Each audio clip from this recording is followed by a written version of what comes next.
आदेश भारद्वाज जी, क्या लगता है आपको कि अगर आप दोनों गठबंधन में चुनाव लड़ लेते, इंडिया अलायंस में तो आप साथ है ही, अगर वहां पर आप चुनाव साथ लड़ते यहां पर तो नतीजे बेहतर होते? अब वो एग्जिट पोल को भी हम इसमें भले छोड़ दें, जितने भी नतीजे आएंगे उससे बेहतर होते। क्या इसे लेकर मंथन होता है विद इन द पार्टी कि बीजेपी को हम एक तरफ तो किनारे लगाने के लिए पूरे देश में एक साथ होने के लिए तैयार हो जाते हैं, लेकिन जहां जहां पर हम मजबूत होते हैं वहां पर हम पार्टी को टिकटें देने से इनकार कर देते हैं? और आम आदमी पार्टी आपको टिकट देती भी क्यों? हरियाणा में तो आपने भी मना कर दिया था। नहीं, देखिए, लोकसभा के चुनाव का अलग तरीका है और राज्यों के चुनाव का अलग तरीका है। राज्यों के चुनाव में भी नहीं दिया था। राज्य के चुनाव में भी हरियाणा में आप लोग गठबंधन में नहीं जा पाए थे इसी वजह से कि कितनी सीटें दी जाए ना दी जाए। स्वाभाविक सा है कि हमें भी अपनी जगह बनानी है और केजरीवाल जी ने अपनी जगह बना के रखनी है, तो राज्य की परिस्थिति अलग तरह से होती है। हमारे जितने भी गठबंधन के साथी हैं वो किसी ना किसी राज्य के अंदर बहुत बेहतर करते हैं, कोई एक राज्य में, कोई एक से ज्यादा राज्य में, लेकिन किसी एक राज्य के अंदर हमारे गठबंधन के सारे चेहरे हिंदुस्तान में पहचाने जाते हैं। तो हमारा गठबंधन इतना मजबूत है, जो है इतने मजबूत नेता है हमारे गठबंधन के।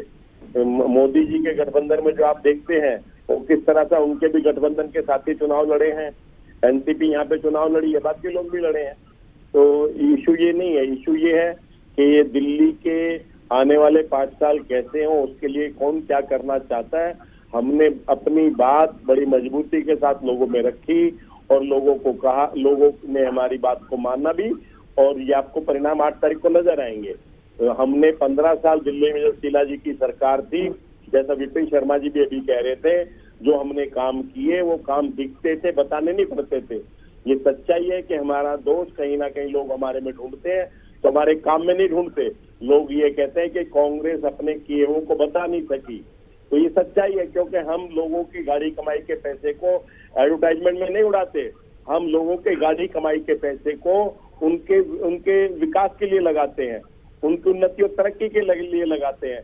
मैं उदाहरण के रूप में बड़े अदब के साथ आपको कहना चाहता हूँ, जब 2013 का चुनाव था और शीला जी हम चुनाव में जा रहे थे, तो हमने 24 करोड़ रुपए का बजट, एडवर्टाइजमेंट बजट रखा था, मात्र 24 करोड़ रुपए का। और जब हम सरकार में हार गए, केजरीवाल जी की पहली सरकार बनी, तो उन्होंने पहला बजट जो था एडवर्टाइजमेंट का, वो चुनाव जीतने के बाद 526 करोड़ रुपए का रखा था। तो कहाँ 24 करोड़ रुपए चुनाव में जाने पे और कहाँ 526 करोड़ रुपए का चुनाव में जीत जाने के बाद।